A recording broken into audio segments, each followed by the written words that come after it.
पिछले 6 महीने से ये देखा गया था कि आतंकी संगठन अपने पुराने कॉन्टैक्ट्स को रिवाइव करके उनका इस्तेमाल आतंकी गतिविधियों के लिए कर रहे थे। इसी सिलसिले में जैसा कि आप जानते हैं कि कुछ मॉड्यूल्स को पकड़ा गया था जिसमें पिछले उदयपुर ब्लास्ट के एक्यूज भी शामिल थे।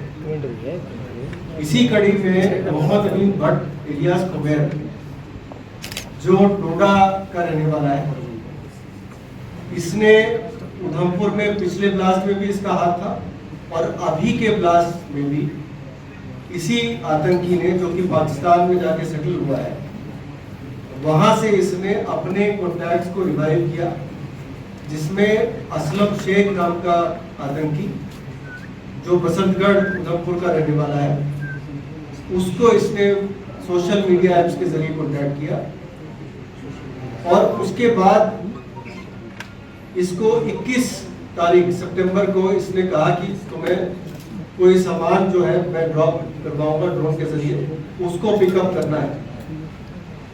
24 तारीख को 23 और 24 की दरमियानी रात को असलम शेख दयालचक के एरिया में आके कुबैर के कहने पे उसके बताए गए लोकेशन पे जाके आईडीज की कंसाइनमेंट पिक करता है, जिसमें 3 स्टिकी बॉम्ब और 4 दूसरे किस्म के नए किस्म के आईडीज उन्होंने भेजे थे। ये वो रिसीव करता है और अपने घर ले जाता है।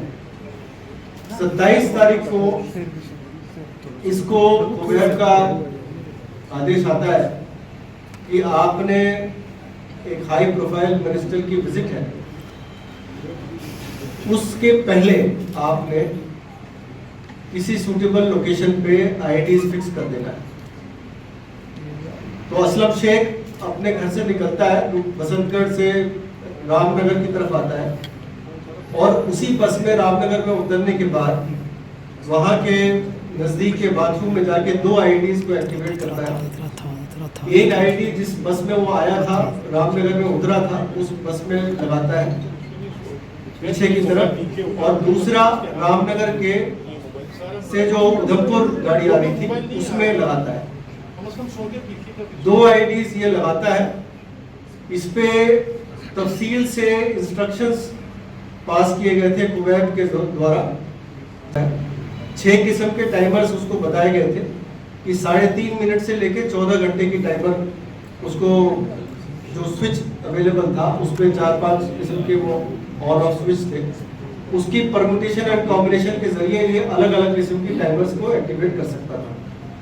तो इसने दोनों गाड़ियों में, एक गाड़ी में 7 घंटे की टाइमर और एक गाड़ी में 14 घंटे की टाइमर लगाई और उसको वहां रखने के बाद ये वापस बसंतगढ़ चला गया। उधमपुर पुलिस ने अपनी पूरी टीम के साथ मेहनत करके 4-5 संदिग्ध लोगों को पहले पूछताछ के लिए बुलाया था, जिनमें एक ये भी शामिल था, और इसकी पूछताछ पे इसने अपने सारे जो कारनामे किए हैं उसका खुलासा किया। इसकी शिनाख्त पे 5 जो बची हुई आईडीज थी वो बरामद कर ली गई है, जिसमें 3 स्टिकी बॉम्ब है, 2 और उसी किस्म के आईडीज थे जो कि वहां पे उधमपुर में लगाए गए थे। इन सबको यहाँ डिस्प्ले पे रखा गया है और आप इनको देख सकते हैं। साथ ही साथ इसी मॉड्यूल से एक और जैश का मॉड्यूल जुड़ा हुआ था जो कठुआ बेस था, जिसमें जाकिर हुसैन नाम का शख्स, उसको गिरफ्तार किया है, मल्हार का रहने वाला है, और उसको फरीद नाम के आतंकी जो पाकिस्तानी आतंकी था, 10-12 साल जेल काट के वापस पाकिस्तान गया था, वहां से इसने इसको एक्टिवेट किया था। उसकी गिरफ्तारी के बाद भी उसकी शिनाख्त पे एक स्टिकी बॉम्ब बरामद किया गया है। तो 2 जो मॉड्यूल्स थे, एक जैश का और एक लश्कर का, ये इस ऑपरेशन के जरिए इनको काबू कर लिया गया है और अब इस पे जैसे जैसे तफ्तीश चलेगी आगे कार्रवाई की। पिछले 1 हफ्ते से हम लोग लगभग 4 कामयाब ऑपरेशन कश्मीर घाटी के अंदर कर चुके हैं। उसमें जैश के, लश्कर के दहशतगर्द जो हैं उनको एलिमिनेट किया गया है। ये जो अभी आज की घटना हुई, इसमें उस वक्त हमारे डीएसपी हेडक्वार्टर एक नाका की इंस्पेक्शन के लिए, एक जो सीआरपी और पुलिस का नाका था वहाँ पर पहुँचे थे और किसी गली की तरफ से उस वक्त फायर आया जिसमें जावेद अहमद दार नाम के एसपीओ हमारे जो हैं वो शहीद हुए। हम लोग पहचान लगभग कर चुके हैं, उसमें पता चल चुका है कि क्या है, अभी शेयर करेंगे मगर उसके लिए ऑपरेशन जारी है और मुझे उम्मीद है कि जल्द ही इसको भी ख़त्म करेंगे। हाँ, ये भी हो सकता है कि इसका ताल्लुक भी वीआईपी विजिट को लेकर के ही हो, क्योंकि इस तरह की करतूतें ये जैसे मैंने पहले कहा कि वो करते हैं जब भी ऐसा विजिट होता है, पॉसिबिलिटी है कि उसके साथ जोड़ करके इस इंसिडेंट को देखा जाए। देखिए, what I feel is we all know that there's a very drastic change in the overall security situation in the UT. That is borne out by the facts and figures. That is nobody's claim that it has happened on its own. A very large number of successful operations have been conducted. While carrying out CT ops, we have tried to keep our people safe, their property safe. People are with us. By and large, people are with us. We have also tried to hit the terror ecosystem on various fronts. As a result of which, overall security scenario is much better. Today, you do not have the kind of situation which prevailed there 3-4 years back. So therefore, to show that the VIP visits or any such activity which sends a positive signal to the people, positive message to the people, the terrorists and their handlers across would like to show that all is not well. We know that there are still some terrorists left. Our operations are on and we would be able to take care of them. Pakistan is an enemy of development, is a lover of destruction. That is what they have done for the last 30 years, over 30 years. They won't like any developmental activity to happen. They won't like people to heave a sigh of relief and lead a normal life.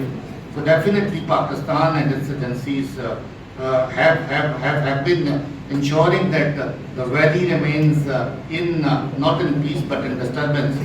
But now that things are better, things are improving every day. So therefore, sir, definitely I would say that that is the purpose behind this kind of said that in this case also in the Udhampur twin blast being done because time after this threat. See, the one thing that has been very favorable to us is that we have got a lot of int available with our police and our agencies working here. And that is why we've been able to successful to bust from the modules who were touching in weapon smuggling through the use of drone. One single case, over 30 sorties were received by a particular person, and that case, that module was busted. Similarly, most of the sorties which were planned to carry out terror attacks, ready-made IDs were sent from across. Police and the security forces and the agencies had information, we were able to intercept most of them. I think as a technology, we are working to ensure that we have better countermeasures on ground, but as of now, whatever has been done in terms of our surveillance devices that we have and our human int and other technical int, we've been able to thwart most of their attempts. We would like to do more in this regard and we are working on it. Sir. Would you like to? So far, during investigation of any case, there is no definite link of Khalistan terrorists with the terrorist operating here.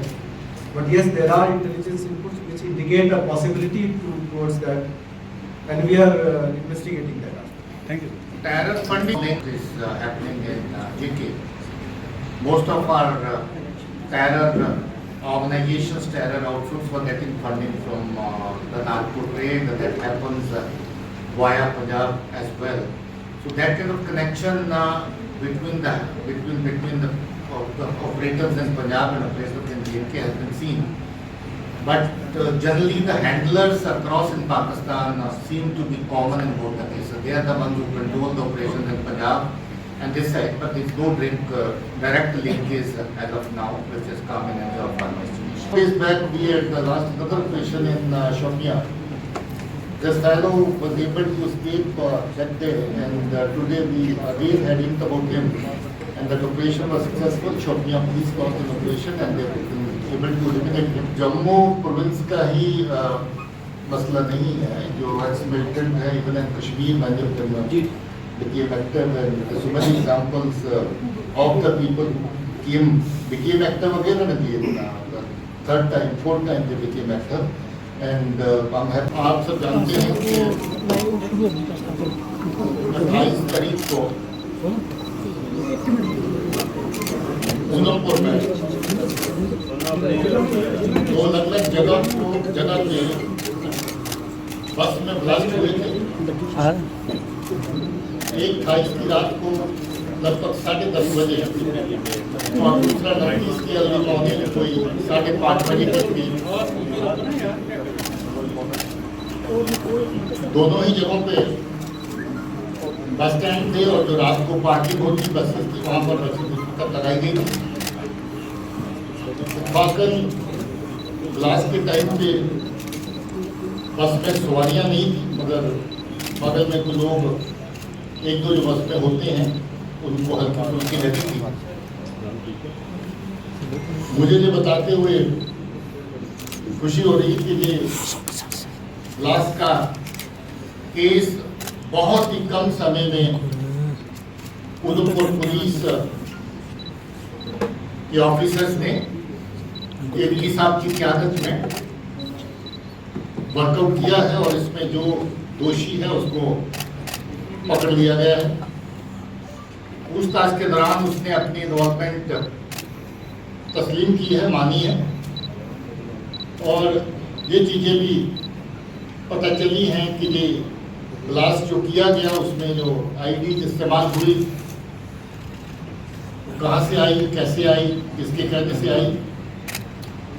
मैं थोड़ी सी तफसील जो specific इस case में है चाहूँगा कि additional DG Jammu आपके साथ शेयर करें और उसके बाद अगर आपके कोई सवाल होंगे तो उन सवाल का जवाब